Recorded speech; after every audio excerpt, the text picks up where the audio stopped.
morning. I welcome everyone to this webinar, Plan Ahead to Analyze Mixed Method Social Research Data Without Coding. This webinar hopefully is something that you are watching during the planning process. So your analysis strategy will be clearly linked to the design of your research. Hi, Renee. This is presented as an overview, and you'll need to explore any areas of interest that come up in significant depth on your own. The focus of this webinar is on qualitative analysis of quantitative and qualitative data derived from mixed method interviews without using coding. Oh, let's see, is everything on? Yes. You'll probably group and regroup data into multiple categories to create themes. I skipped a slide here, which is, this is a table of contents. Oops. Sorry, first time doing it on my own. Mixed method design. Phase 1 is quantitative data, analyzing quantitative data. Phase 2 is analyzing qualitative data, as is phase 3. Those are two different kinds of data we'll talk about. Phase 4 is integrating all the information, and 5 is content analysis. So again, start over briefly.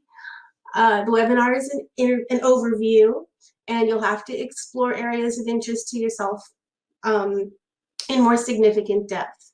The focus is on the qualitative analysis of quantitative and qualitative data derived from mixed method interviews. You'll probably regroup data into multiple categories to create themes from your findings during the analysis process, and we'll talk about this. So categories are allowed to emerge out of the data, and you, as the researcher, will recognize the category significance in the context of your own study. One exception is content analysis, where categories are defined in advance, and I'll discuss this at the very end and how you can use it to analyze documents as well as interviews. Because time is limited, I may not take a lot of questions during the webinar, but I'll try and keep an eye on the chat area. And also, I've uploaded 2 handouts. One of them is a copy of these slides, and the second handout is pretty much a copy of what I'm saying along with the slides, although the slides were still modified a little bit after those uploads were made, so it may be a little different. There may be a little more information here. So the first section, the first section they want to talk about is a little bit about mixed method design, because as I said, hopefully you are watching this webinar during the planning process. So mixed method design, how you design your engagement with your participants influences how you will analyze the data that you collect from them. The goal of mixed method design is to draw on the strengths of both methods to provide more complete understanding than one might gain from only one approach. There are some significant strengths associated with mixed methods, and these are provided in the handout. Mixed method designs come in several forms. They're likely to include both quantitative data, such as demographic information, the answer to yes/no questions, Likert scales, and qualitative data, such as open-ended questions and vignettes. Your study may also include documents, multiple interviews, multiple strategies, questionnaires, whatever statistical information you gather can be analyzed in some form without using software. A lot of research was conducted before software was invented, so you can present this information in an Excel graph or chart or on a list. There's multiple ways of presenting quantitative data that you get from quantitative conclusions that you get from qualitative data. For example, you can calculate the percentage of respondents that said yes or no to a question. You can quantify demographic data. You can calculate how many respondents agreed or disagreed or anywhere in between, liked or disliked, anything on a 5-point Likert scale if you use a mixed method. So let's see there. So there are 4 types of designs that I was going to review in this webinar. They will sound really similar to you. So again, you'll have to investigate each one on your own to see if you're going to specify a particular type of design. Embedded design, during your analysis, you examine one type of data, then the other, and the findings are integrated, informing each other to produce a more complete picture. For example, you can use Likert scales and then ask participants for qualifying remarks to the rating that they gave on the Likert scale. And that will provide you with more insight about what their rating actually means to them. The quantitative data would be primary in this method, and the qualitative data provides a supporting role. So in reverse, you could ask open-ended interview questions first, such as, how do you define culture? And then ask, for example, for a rating on a 5-point Likert scale, such as, I feel that the organization where I work has an inclusive culture. And then they would rate it 1 to 5. The qualitative data is primary, and then the quantitative data provides a supporting role. But these are 2 separate kinds of questions in each case. Although embedded design is actually the focus of this webinar, I'm going to explain the other 3 shown here. In convergent parallel design, either type of data collection can be the primary process. But in convergent parallel design, both types of data have equal weight. One is not supporting the other. The researcher seeks the same type of information from the same people at the same time. Qualitative and quantitative responses are analyzed independently and then compared and interpreted to produce findings. So comparison of 2 different methods or responses acts as triangulation of the data. And discussion involves stating the degree to which these values converged or diverged or were related. So exploratory sequential design, the key here is exploratory and sequential. So it's 2 phases of a study. One occurs before the other is even designed. So usually qualitative research is the first stage, exploring a population's perspective, and then prepares the researcher for the development of a quantitative study as a second stage in the sequential design. So importantly, the second part of the investigation is not developed until the first part is analyzed to reveal key points that require further investigation. In this design, you aren't covering the same ground in 2 ways at the same time. It's more like an interview followed by a survey, where after you analyze the results of your interviews, you develop a questionnaire and assess the scope of the findings in a larger population and their generalizability to the population as a whole. So in explanatory sequential design, this also collects data in 2 stages. Usually in this type of study, the quantitative data is collected first. Then the qualitative study is designed and conducted at a later time to produce findings. This second phase is used as an explanatory process to help provide greater understanding of anything unique or unexpected that came up during the first part of the study. For example, if you do a survey, it's followed by in-depth interviews. So this strategy might be used to provide preliminary insights with a large group, like if you send out a political survey, after which you could conduct interviews with a portion of the population to develop more in-depth impressions or narratives, for example, to ask why people are making these choices that they did on the questionnaire. So this takes us to phase 1, which is analyzing quantitative data with statistical modeling. And I'm using statistical models because, let's go back here and leave that one up for a bit. I'm using statistical models. Some of you may already know something about statistical modeling, and others may not be comfortable with it at all. So I never planned to use it when I did my doctorate, but I had an enthusiastic expert colleague actually a professor, who taught me how to analyze data this way. Because I had help and I didn't have access to SPSS software myself, that means right now I can't answer a lot of questions about how this was done. But if you understand this section and have access to the software or someone who can assist you, then statistical modeling does provide very interesting information, though it may not always be useful to answer your research questions. I'm going to show you a couple of models, but there are a couple that I am not showing because they didn't give me any useful information really to answer my research questions. So let's talk a little bit about developing the thematic narratives using statistical models. Even if you do not want to use the software, this is a good illustration of how to group information and develop themes from the data. Oh no, I lost my mouse. Great. No, come back, mouse. There we go. Okay, so this is, I'm going to use a mixed method study as an example. In phase 1 of this study, we analyzed qualitative data. Participant ratings on Likert scales were used to create 9 themes. And they were also used to create 3 clusters of participants who had similar attitudes.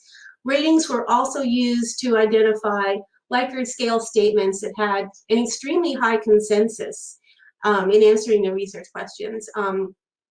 You will see how this looks in the next section using that software, and you can see how the analysis can be performed without the software. So phase 2 of the study analyzed qualitative data. The Likert scale statements by topic, what they actually said, were aligned into 12 themes. Participants had been asked for qualifying remarks, and those were analyzed next as they were integrated with the themes. And it was interesting to see how those remarks modified the narrative and the response on the Likert scales. This was discussed then in terms of each cluster's perspective and then in terms of demographics. So there was a rich amount of data from this process. Phase 3 analyzed qualitative data from the open-ended interview questions used throughout the interview guide. Participant responses were grouped into 13 themes on their own using a spreadsheet matrix that I will show you. These 13 themes closely paralleled the 16 sections of the interview guide for this study. So a logical interview guide design was very helpful as it turned out in the end. The resulting narratives were also compared with cluster perspectives and demographic information to see if there were commonalities. And this study had a lot of themes, as you can see, 9, 12, and 13, because there were 45 Likert scales and about 50 qualitative questions. It was a really long study, and I don't recommend this for most student projects. This was very, very, very ambitious. These interviews sometimes took an hour, sometimes 2 hours, and people felt like talking a lot. So I would suggest that when you design your interview guide, you cut that in half or less. It doesn't have to be this extensive, but it's a great example. So, so phase 1, the participant ratings. So how is this done? IBM SPSS 23 software was used at the time to identify patterns in the ratings on 5-point agree to disagree Likert scales. A rating of 1 indicated complete disagreement, the 3rd point is a neutral rating, and the 5th point indicated complete agreement with the statement. The statistics expert provided me with 4 models based on the ratings that study participants provided in response. The 3 models that I'm going to show you were the most useful, particularly identifying clusters. And I'm showing you these because I think that it's possible to analyze data similarly without software. The principal component analysis, the hierarchical cluster analysis was the most useful, and a factor analysis. So this is what the principal component analysis looks like. It's an analysis that's run to produce the rotated component matrix. And this enabled the development of the 9 themes grouping the Likert scale statements according to ratings. So of course you can add up all the ratings on your scales and do something similar yourself. A 10th pattern was actually generated by the software, but it was excluded from analysis because it included two unrelated statements, so it wasn't really a theme. Each person contributed a viewpoint or attitude to each statement in each theme. The rotated component matrix is evaluated by looking at the numerical information. But you don't need to do this. You can tell which participants had positive, negative, or neutral perspectives with regard to each statement based on the Likert scale ratings. In addition, I was advised that the scores themselves, those numbers you see there, were completely irrelevant because the score could be influenced by the phrasing or placement of the question in a sequence. So all those numbers really had to be ignored. It was described to me what they meant, but there was nothing I could really do with them. So the most important thing from this exercise is the 9 themes that emerged from grouping Likert scale ratings. A number of participants felt positively about a certain statement or negatively about a certain statement. So you can see how this kind of grouping can lead to designing narratives about each group of statements. The next exercise shows what you can do with this information. So this is a dendrogram based on a hierarchical cluster analysis. This basically illustrates how participants were grouped based on the ratings that they gave. This was really useful. Rather than examining individual participant perceptions in depth at this point, groups were formed using their attitudes, based on their attitudes. Each respondent has an attitude or a position expressed as a rating on each Likert scale statement. So how to read this? The converging rectangles on the horizontal axis from left to right. I don't know if it's showing, I think it shows it backwards in this video. This demonstrates how the participant attitudes began as 15 unique individuals. I don't know if you can see it, but the numbers on the very far left are from the bottom up, 1 through 15, the 15 unique individuals who were interviewed in the first column there.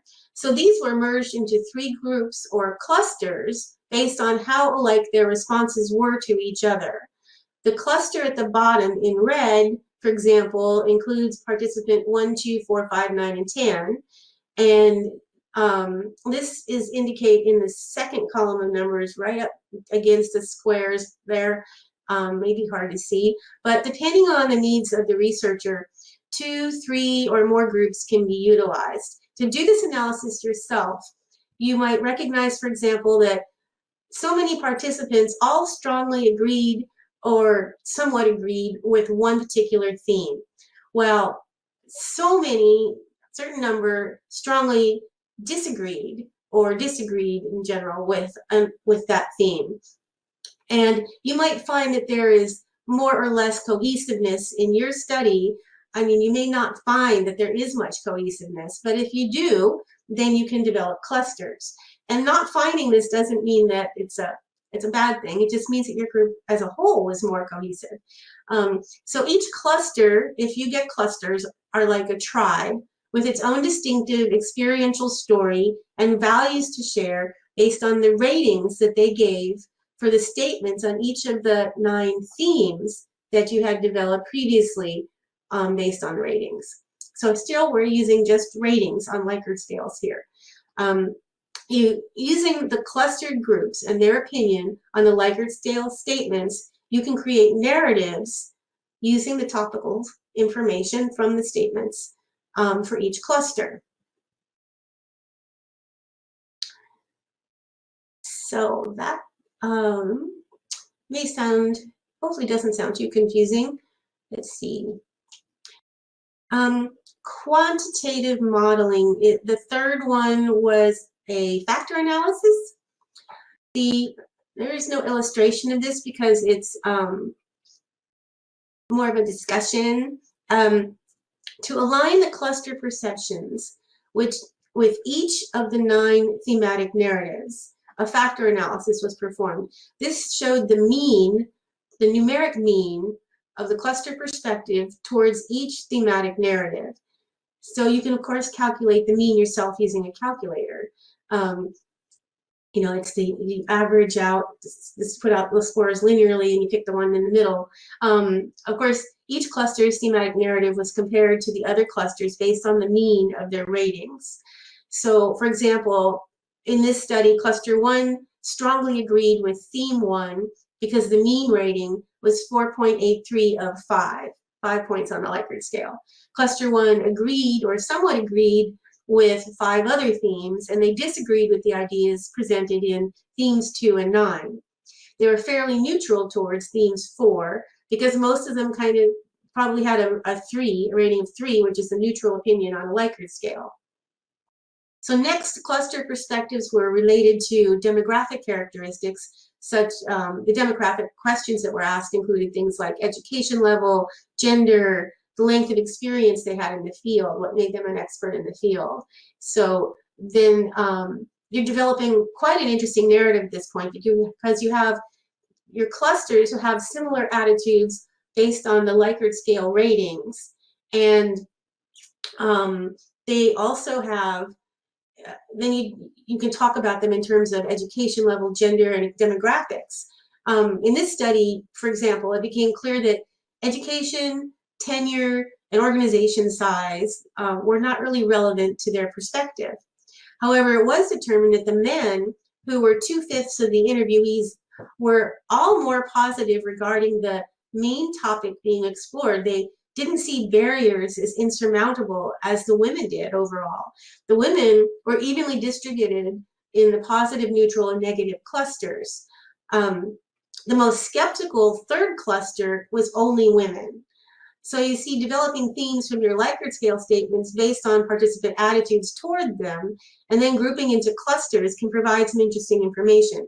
In the case of this study, we were looking for who would be the best kind of person to ask in an organization in order to implement mentoring programs. And we wanted to see if there was someone who had been in the organization longer, who had more experience in their field, might be the kind of person we should look to as a contact. And as it turned out, that didn't have anything to do with their opinion on whether or not this type of program would work in their organization. So just because it didn't matter doesn't mean it's not a result. We explored the question and we found an answer. And that's what research is about.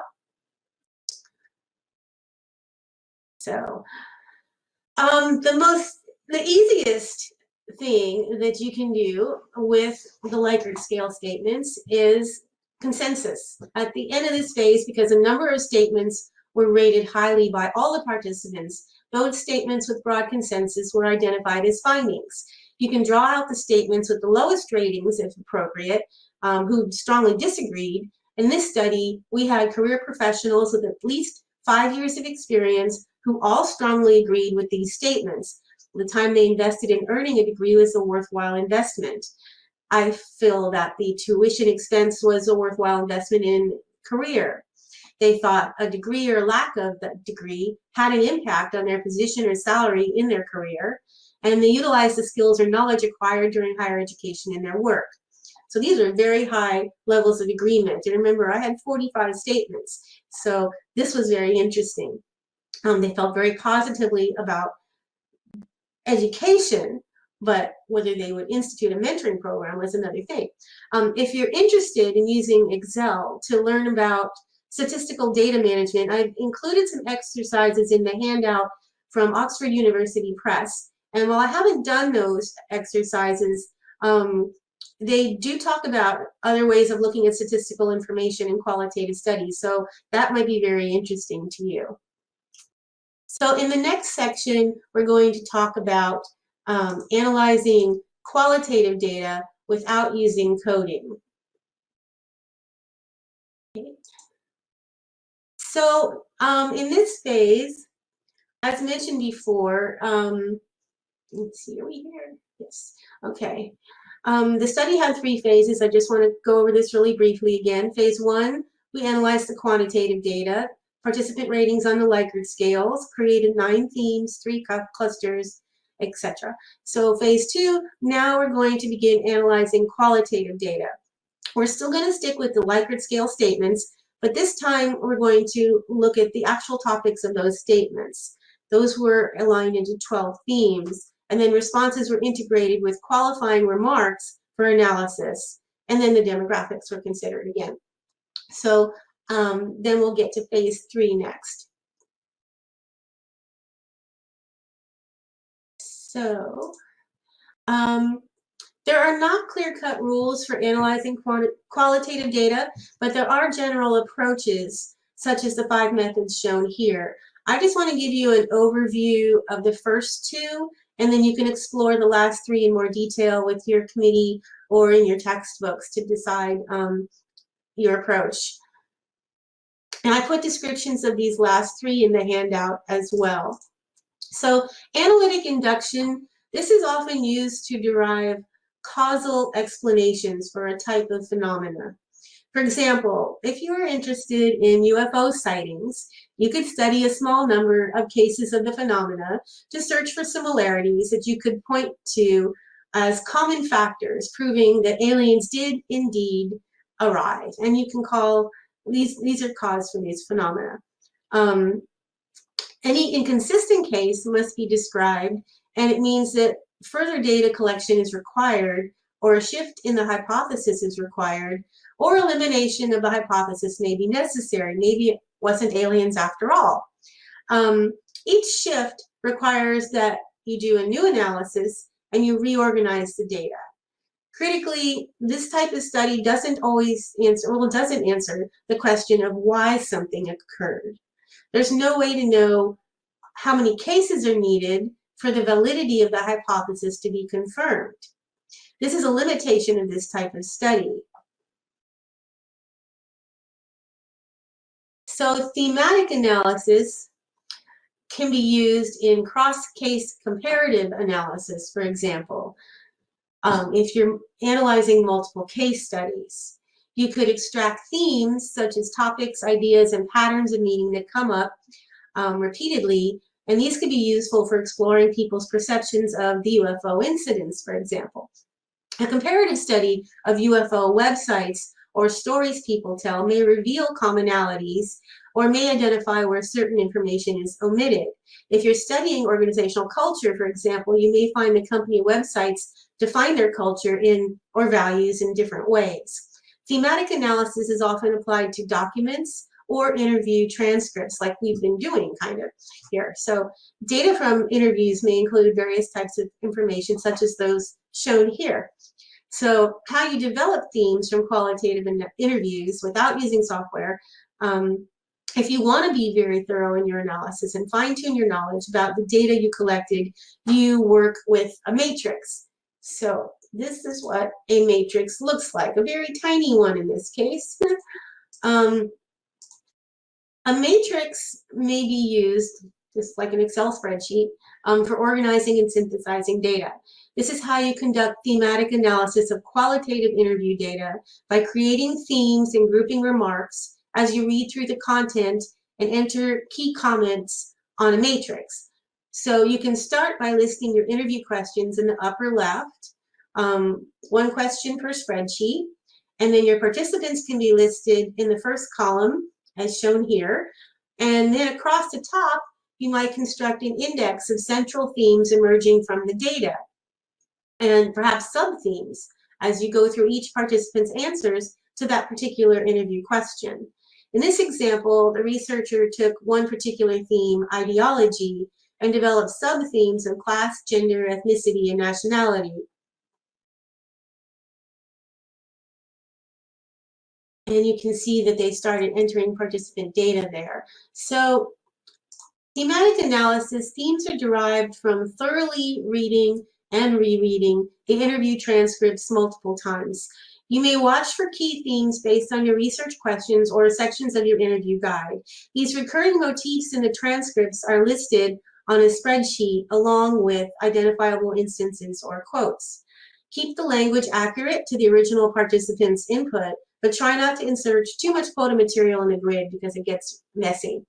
But you do identify sample quotes this way, the complete quotes, to highlight the theme when you describe it in your paper. And in the end, you'll have sufficient data to create a narrative description of that theme. So the themes can also be found in repeated topics that recur across participant responses to different questions or sections of the interview guide. Missing data, skipped questions, or neutral responses, this is all information that you can use as well. Theory-related material that you recognize in the responses. You've been reading about theory, you've done your literature review first before you do this kind of research, so you will recognize the answers to questions that relate to theory, which you want to write about in your final analysis. So similarities or differences in participant responses are really what you're looking for here. And the original groupings of your interview questions within the interview guide, again, can help you initially focus your analysis in certain areas as if they were themes.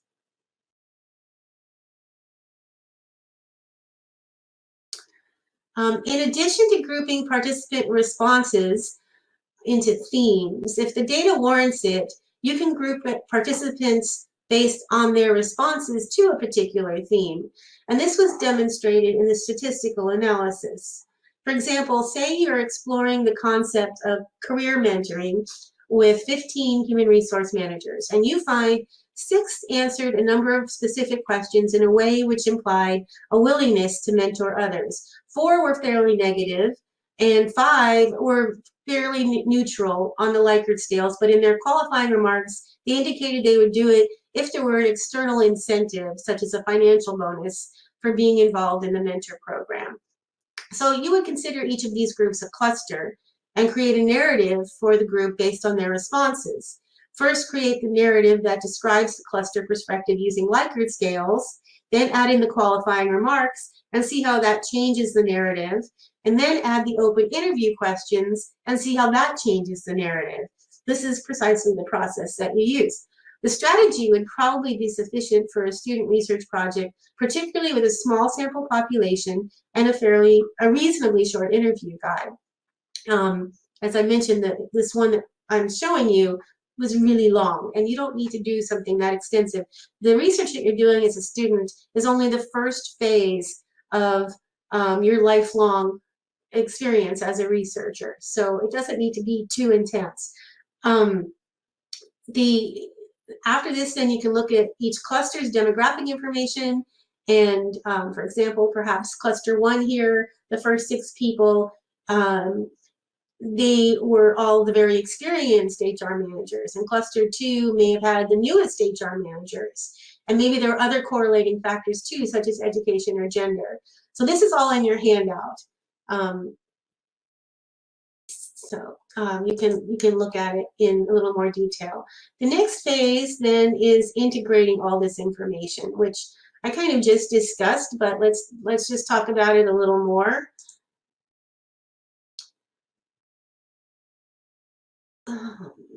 Oops.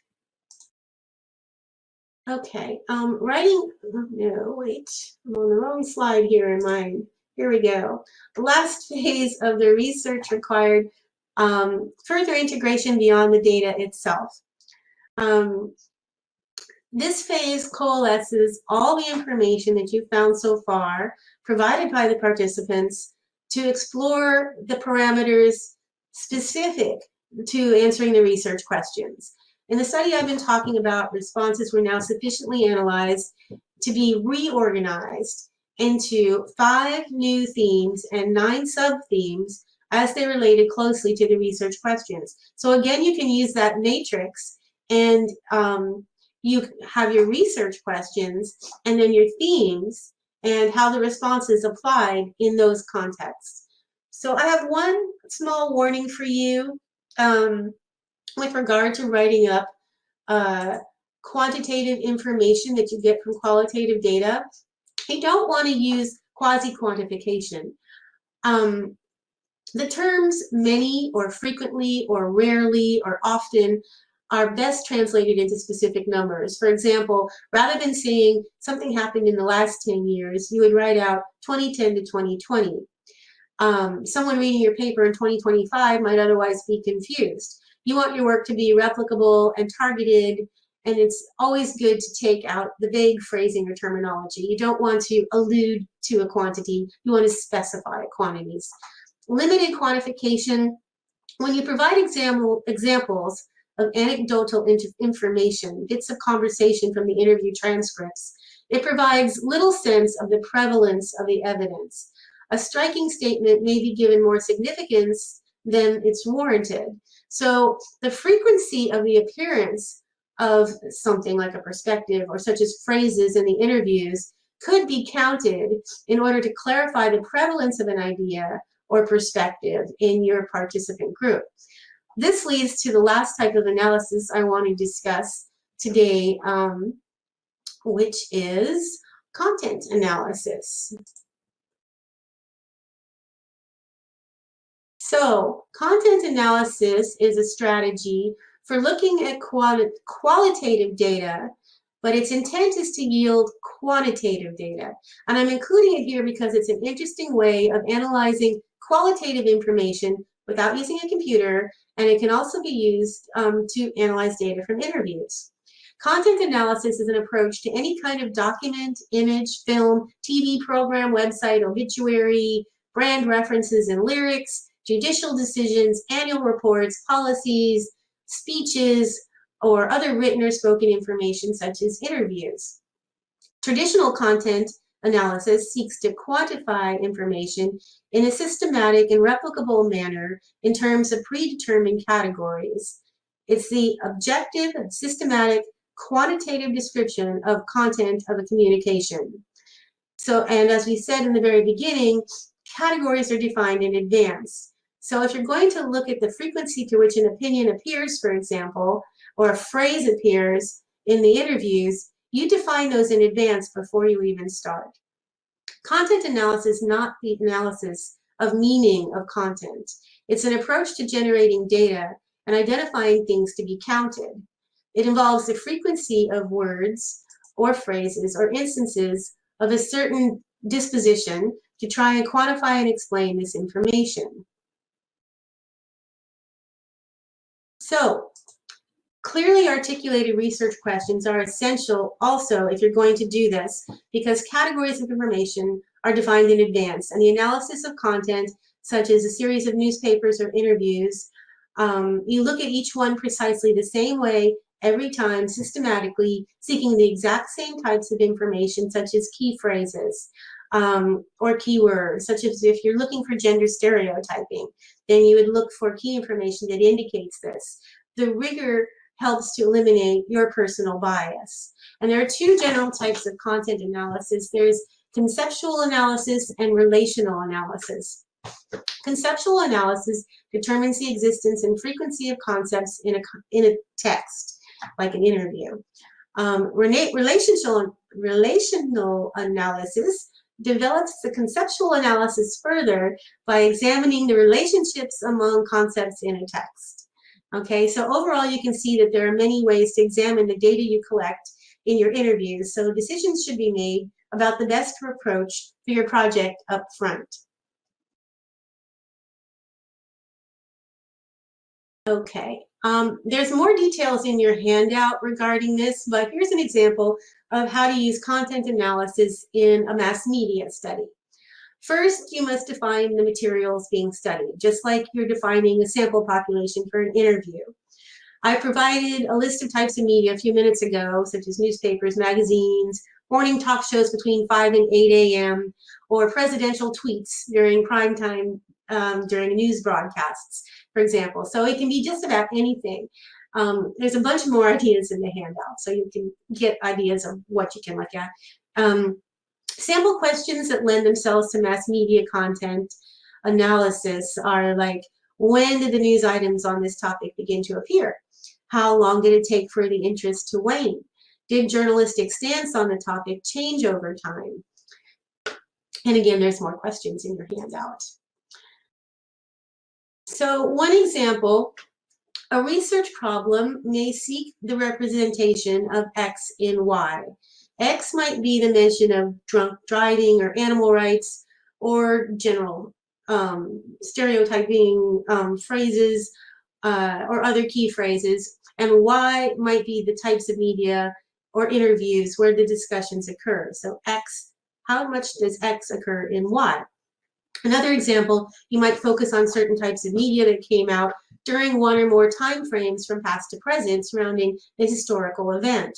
For example, 21 days of media coverage prior to the presidential election from October 10th through November 1st of 2020 in the United States, or 30 days prior to the initial pandemic lockdown in the United States, January 1st, 2020 to February 1st, 2020.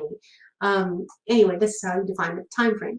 Of course, you have to justify these choices as they relate to your research questions and the problem you're trying to solve or the hypothesis that you're trying to prove. Another example, you can focus on an issue. Say the prominent issue is women's rights. Then the media could be the 5 most widely read women's magazines and 5 women's talk shows as compared to an equal number of non-gender oriented media. You can analyze content based on subjects and themes, and these can include obvious content or latent content that appear in the media or in your interviews. Obvious content may include themes such as social responsibility or employment quality. Then each of these themes may have key goals to explore, such as creating a safe and healthy workplace, work-life balance, and career opportunities, or anything else that fits your research goals. Evidence could be in terms of the commitment expressed on company websites, brochures, CEO media releases, or just about any other type of information, whatever is relevant to your study, whatever you want to define in advance.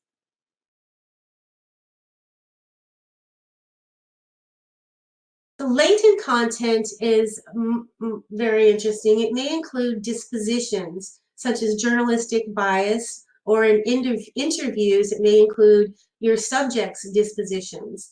One asks, was the description objective? Was their comment objective? Or did they use positive or negative language, or colorful language, or gender relevant language? Is there gender stereotyping in terms of assumptions as compared to actual expressions, or are stereotypes broken? For example, when they talk about their company's strategy for promotions, do they use the word he rather than carefully say he and she or they, or anonymize the gender type? Can one infer a value position through the nuances of omission of relevant facts, or where a timeline of events begins in a discussion, or how the title of an article is phrased as it relates to the actual event? I'll give you one example of latent disposition, and then we'll wrap up. Now, this latent disposition that I'm going to talk about includes a couple of factors that can be researched. For example, where a timeline of events begins in the discussion, and how the title of an article is phrased as it relates to an actual event. So in this example of latent journalistic disposition, for example, say you want to look at the titles or articles in an online newspaper following an event in the Middle East. You want to examine, how are the players and actors portrayed? I just looked at a couple of random articles for this example. I won't name the newspaper because I do not want to create bias or imply bias. I just want to provide an example of potential for bias. This is in no way indicative of the paper itself, as you'd have to review a lot more information over a far greater time span in order to make a comprehensive analysis. So this is just questions you might ask. For example, on February 23rd, an article is titled, "Israel Strikes Militants in Syria and Gaza." The storyline says, A failed attempt to plant a bomb at the border cost a Palestinian militant his life. So questions a researcher might ask, thinking critically, why did they make it sound like numerous militants were killed instead of one? Why didn't the headline read, Palestinian militant killed while planting a bomb in Israel? Does this make sense? So on September 24th, the next day, I think it was the next day. No, it was, this is February and September. Okay, ignore that. An article is titled, Hamas and Israel Agree to Ease Hostilities. In this story, Hamas had sent over 400 balloon firebombs into Israel, burning large agricultural areas, and Israel responded with military strikes and limiting the fuel being sent to Gaza. Qatar was the active go-between to negotiate the agreement, and Egypt was also involved. So the question is, why does Hamas appear first in this title, which references a peaceable agreement, but Israel appeared first in the previous title, which referenced aggression? This indicates a disposition. Why didn't the headline read, Qatar brokers a halt to Hamas incendiary attacks in Israel, fuel flows again to Gaza? This could indicate a value position at the newspaper, so a researcher might investigate the frequency that this occurs by examining titles on this subject in multiple issues of the newspaper within a certain time frame or around a certain event, in articles with different authors too. Then a researcher might determine whether there's an objective reporting over time or not. In content analysis, you would count the frequency that the latent disposition appears, perhaps as compared to other media outlets. So if you want more information, there are other things you would count as well in content analysis.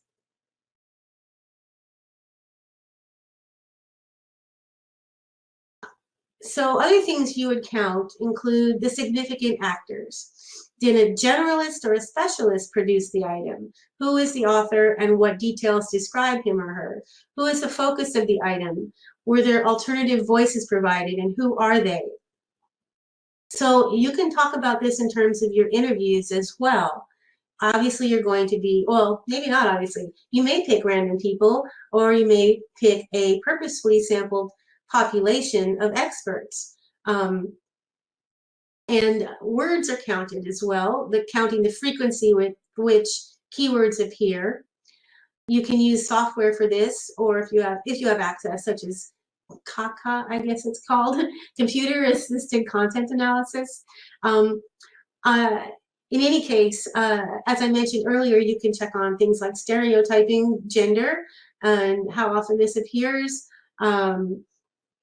But simple counting will not catch the nuances of expression and provides no contextual or interpretive value. What it also does provide, however, is it may add value as another means of analyzing qualitative interview data, depending on your research questions. If your questions are include an interest in the frequency that, for example, gender stereotyping occurs, you can analyze this in addition to other research questions from your interview data.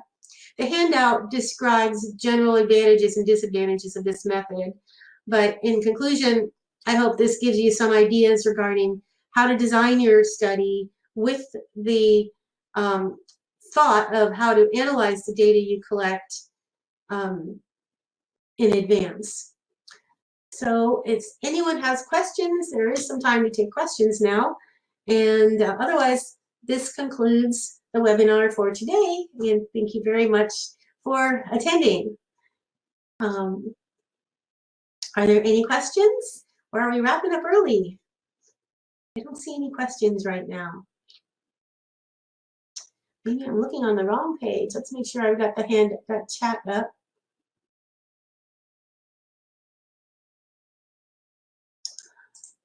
Okay, I don't see any questions. So I guess this concludes the webinar.